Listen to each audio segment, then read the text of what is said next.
So thank you, Dr. Das, for organizing this event, and many thanks to Tejaswini Karthikar for presenting a fantastic work and extremely meaningful comments that we heard. This is really not a subject on which I am an expert, so I can hardly say anything on this subject, which is to add to the meaningful discussions on this. What I basically wish to speak about is that, what I've learned from this discussion is that this is a very important tool. And I was particularly interested in what Ambassador Tariq Karim wrote in the chat box. And I'm very glad that he's here, and pleasure meeting you virtually, Ambassador. So it is a important tool that can be used. But what I understand is that um, it still requires a lot of work. And from what I understood from Tejaswini's presentation is that probably pilot projects on this has also not been done, if I've understood correctly. But there is no doubt that, as we talk about the governing the invisible, especially in the context of Brahmaputra, there is also understanding the unknown. Because we are all aware that China, as the upper riparian, is building this extremely massive dam on the Brahmaputra, which they themselves say is going to be bigger than the Three Gorges Dam, and which is the largest dam in the world. And this is projected to generate 60 gigawatts of power, will cost $137 billion, and we are talking about the project having taken off already. So the implications of an upper riparian, undertaking a project of this magnitude, and on which so little information is publicly available, should be a cause of great concern to the two lower riparians, India, Bangladesh, as well as to the, Bhutan, which is also impacted as a, country which is in the basin. So I think certainly, UDA can be a useful tool in this regard. But I was also very interested to see that, UDA can, I mean, naturally, having been a practitioner all my life, having done diplomacy, and, because water sharing is such a sensitive issue in the subcontinent. If you look at with Bangladesh, of course, the Ganga Water Treaty is coming to an end very soon, and the Tista, which was the water sharing was agreed to, was not signed. There are 54 rivers which India and Bangladesh share, and water sharing has there is very little, very small water sharing, projects which are going on. But what I feel is that, the India Bangladesh discussion on water does not have to be limited only to water sharing.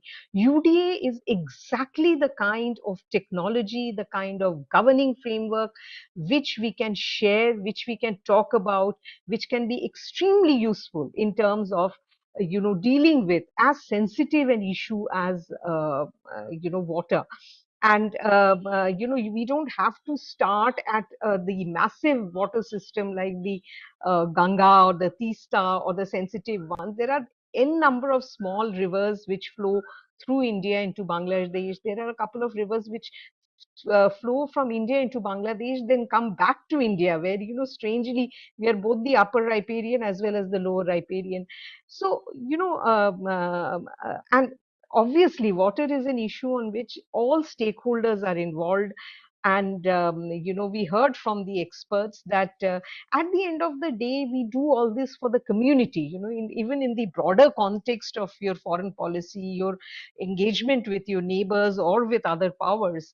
What you're trying to do is basically in your national interest. And whose national interest it is? It is not an abstract national interest. It's the national interest of your own citizens, your own country, your communities. So I think there is this case that you have made side, Tejasvi, for the involvement of communities is a very convincing one, and being in the rivers which flow through our water, through our borders, which are probably little more not so which don't have that kind of political significance as Ganga and Tista or the other major rivers. In a smaller major river system on our side of the border, taking into account the communities on this side of the border, if a new technology, if a new framework like a UDA can be used as a pilot project, I think we can really show an example of how neighbors can work together for communities. And we know that in the deltaic region, we depend upon the river not only for navigation, extensively for navigation, for livelihood, for fisheries. Communities depend on it. Our culture is woven around water. Our music, our dance, you name it, and you have water in it. Water is so essential to that. So I think I have really learnt a lot from my from listening to all of you. And I think UDA can be a very powerful tool for examination of transboundary waters as well. But I think a lot of work still needs to be done. You have to start at the local level, community level, and then go up. But building awareness of about UDA, building awareness of how powerful this tool is, and also creating removing some myths, because I see an automatic sort of concern about whether on security or a military perspective, because of the nature of this technology that you're talking about, nature of this framework. So I think implications of the use of UDA have to be understood a little better. But I think you've started very well, Dr. Das, and I wish you all the best as you move ahead. And there are so many young scholars involved with this, and that is really gratifying.